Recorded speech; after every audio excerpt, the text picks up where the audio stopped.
Om Sri Sai Ram. Gita Vahini, Chapter 16. Fixing the mind on God at death. 3 different ways to describe God. 8 aspects of God. What devotion consists of. Repeating Om, the value of systematic practice. Ordinary folk do not get their mind fixed on Madhava, a name for God, so easily at the point of death. It presupposes long training, previous achievement of certain accomplishments, what is called prior purification. The mind should have gone through a certain course of discipline. It has to be possessed of yoga. Even that is not enough. The mind must discard all other thoughts as low and inferior. Even as defiling, this disgust toward all other objects should grow in strength. When these two are present, the thought of Madhava will certainly emerge and be steady during the last moments. So, your mind is the important thing. When the mind rots, all else rots. One moves as fast as the mind and in the direction that the mind takes. To tame and train the mind, good habits and disciplines have to be sought. Therefore, Krishna began describing how the Lord has to be pictured in the mind during the stages of spiritual discipline, and with what feelings and emotions he has to be fixed in the mind. Arjuna, people describe me in 3 different ways. Without qualities, without form. With qualities, without form. With qualities, with form. Nirguna, Nirakara, Saguna, Nirakara, Saguna, Sakara. I shall first tell you about the second and how you have to picture the Lord in this aspect. Listen, he is described as poet, Kavi, ancient, Purana, the independent master, subtler than the subtle, the substance, sustenance and basis of all, having unpicturable form, with the splendor of the sun as his complexation. Behind all trace of ignorance and darkness. At this point, Arjuna interrupted Krishna. He asked, Lord, you said he is a poet. There are poets among ordinary mortals too. How then can you also call the Lord a poet and discredit him? Or does Kavi denote something special when applied to him? Make that point a little clearer. Krishna said, Kavi does not mean merely a poet. It means also one who is aware of the past, present and future. So, it is a description of the Lord. He knows all, he sees all. Hence, the derivation of Kavi is mentioned as he who sees the next step, all-knowing, Sarvajna, or seeing the next step. It is the Lord who revolves in every heart and effects changes from step to step. For all creation, the poet Kavi is the motivator, the prime basis. He is the poet, his poem is all this. Arjuna again inquired, Lord, secondly you said that he is ancient, Purana. What is the significance of that? Krishna replied, of course the Lord is the most ancient, but he is as modern as he is ancient. He is eternal, Sanatana, primeval, behind the beginning. He is also new every moment. Purana means formally new every minute of the past and the present. What about the word master, Anushasti? Independent, unchecked master. He lays down the conduct of all. The 5 elements execute his orders. They cannot overstep the limits they lay down by him. His laws also govern the inner world of all beings as no human law can. He operates in the regions of the mind. The fourth expression used was that he is subtler than the subtle. Subtle, perhaps you thought that subtle indicates a diminutive microscopic body. No. The expression subtler than the subtle means divide of qualities, nirguna, something that you cannot fathom with the help of the eye, the ear, and the rest of the senses. A thing becomes subtler when the reduction of its characteristic. If it has more, it is less subtle. Sound, touch, sight, taste, smell, these are the characteristics of the five elements, which are ether, air, fire, water, and earth. The earth element has all five characteristics. Water has only four: fire 3, sound, touch, sight; air 2, sound and touch; ether only 1, sound. That is to say, each of these is subtler than the rest, and ether is the subtlest of all. This is self-evident. Earth is just stationary, water is subtler, so it flows. Fire is subtler than water, so it rises up. Air, which is even more subtler, can travel all on sides. Ether has just one characteristic, sound. It has no touch, form, taste, or scent. The Lord, who is behind these five elements, has none of these characteristics, so he is subtler than the subtlest. He is all pervasive, immanent in all. It is the characteristics that makes a thing heavy. The Lord has no such burden, so he is subtler than everything else.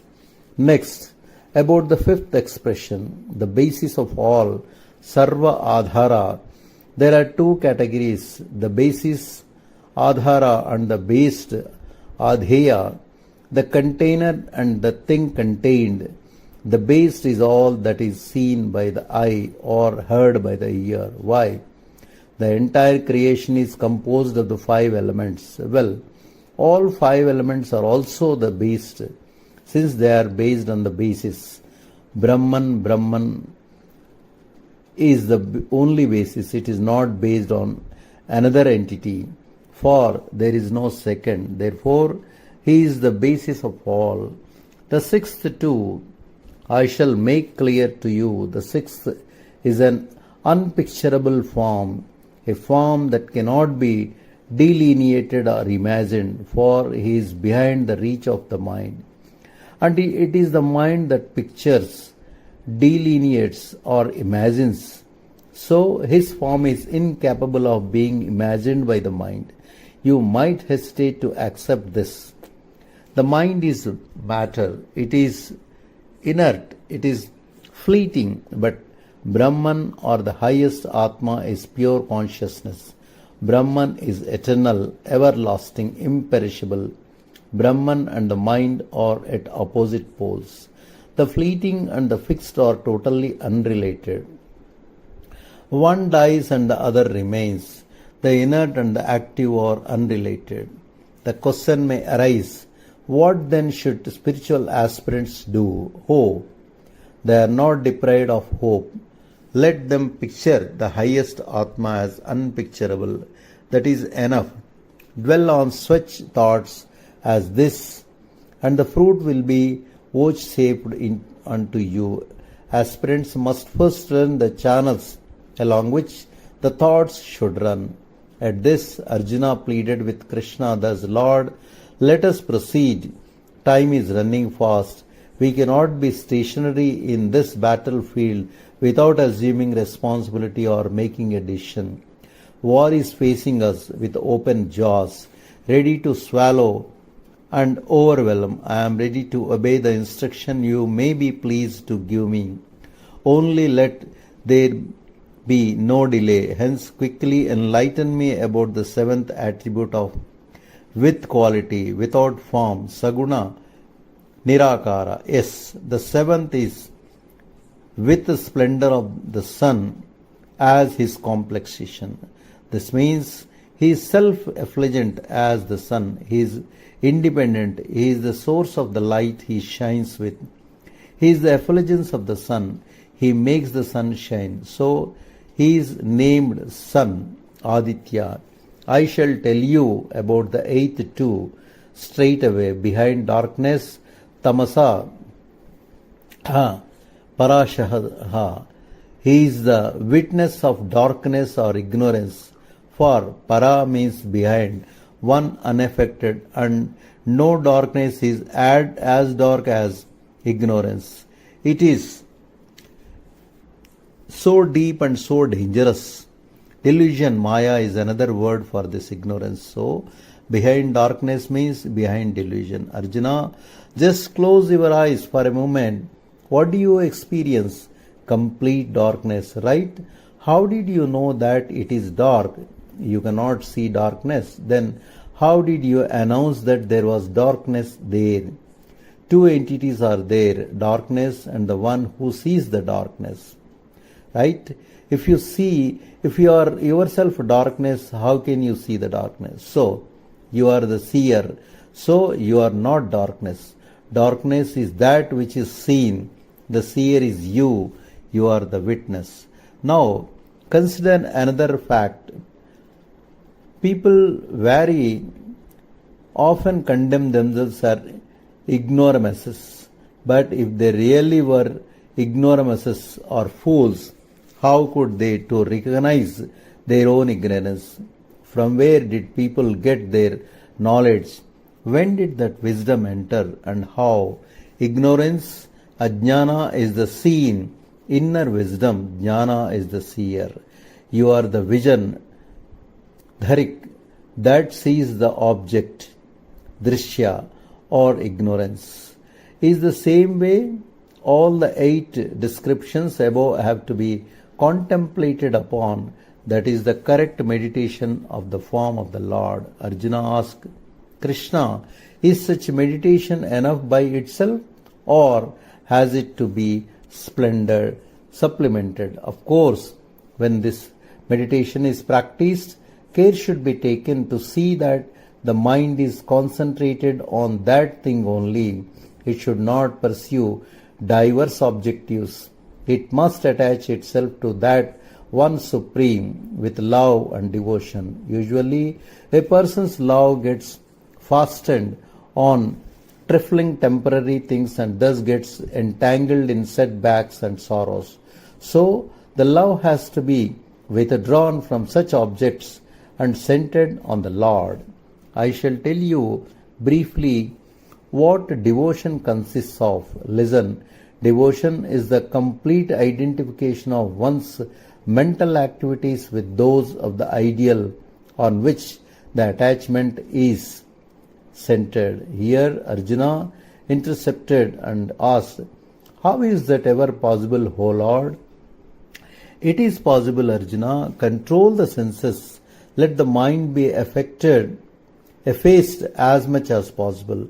Let the heart be purified. Let the vital airs be uplifted into the highest region of the head. Let the individual be established in the Atmic truth. And let Om be the only point of attention at the moment the breath leaves the body. One who does this comes to me and joins with me. Their mental activities become the same as mine, said Krishna.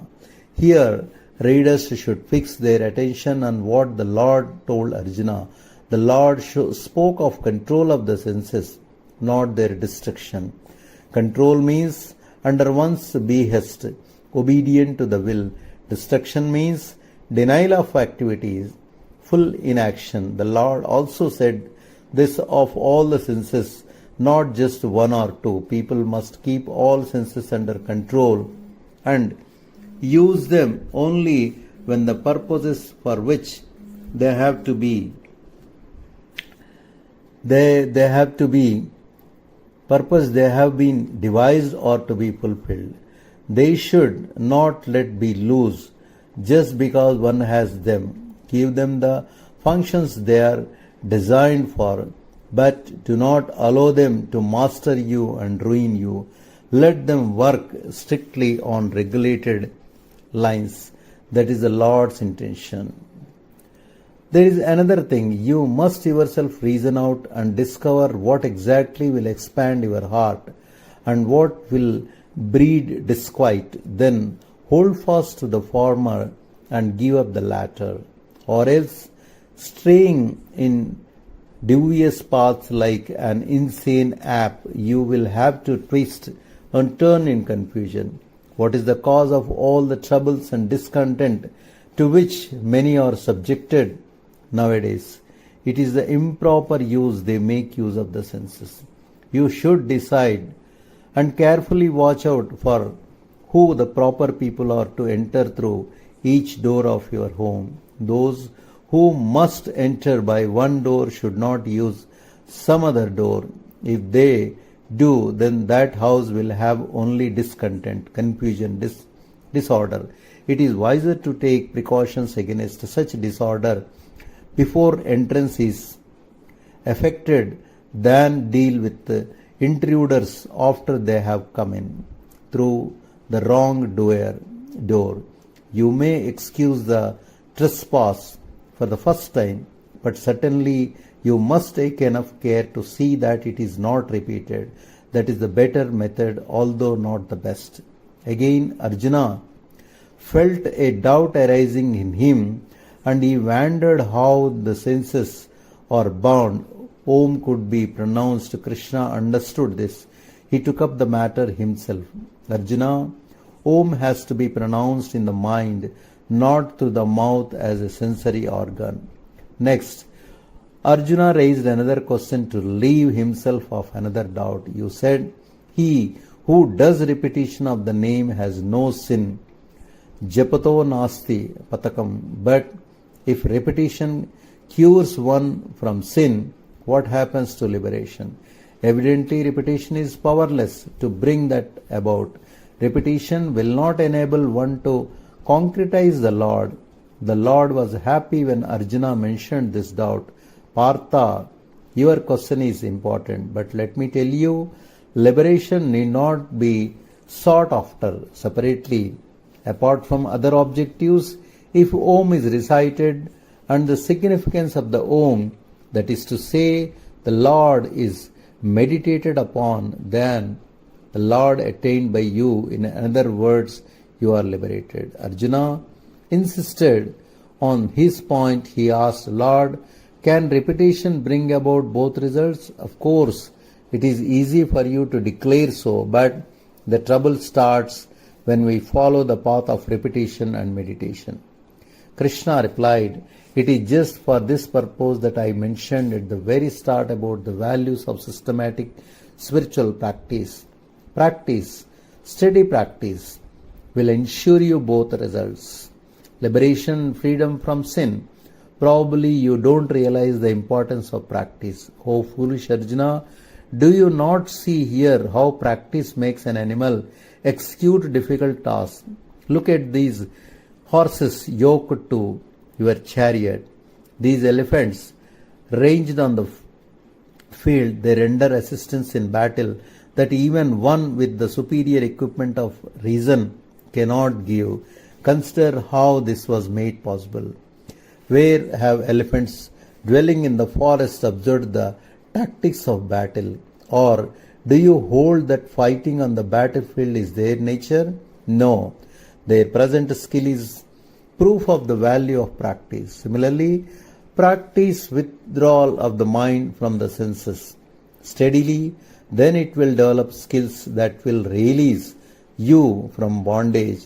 Let me tell you, those who repeat the sacred Om with their last breath do attain the Lord. Krishna said this with emphasis. Arjuna made bold to put another query. Lord, it is good that those who repeat Om with their last breath attain the Lord, but what about those who do not? Their number is certainly much larger. Have they no chance of release in the court of Almighty, or only some to be honored with seats? Have the miserable and the poor no accommodation at all? Tell me where they go, where they will be admitted. Arjuna, you are falling into a great error. Beware. The Lord does not discriminate between the weak and the strong, or the high or the low. Such an attitude will never warp his vision. All are entitled to his grace. All are entitled to enter his reception hall.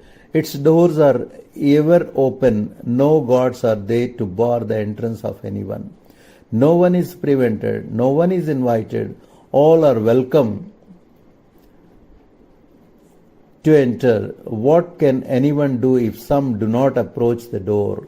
Those who desire warmth have to go near enough to the fireside and sit there. Those who stand afar can know only the light that emerges from that fireside. What do you say of the person who, standing afar, declares that the fire has no warmth?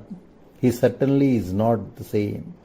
All who yearn for the presence, all who desire to enter the court of the Lord, and who strive in their mind constantly for the fruition of that desire, all have admission and accommodation there. Not everyone can repeat Om at the last moment. That is why constant remembrance of the Lord is said to have the power of inducing the Lord to bear the burden of your happiness here and thereafter. Of course, this has to be practiced long. Spiritual discipline gains everything. Strong and steady spiritual discipline. Jai Sai Ram.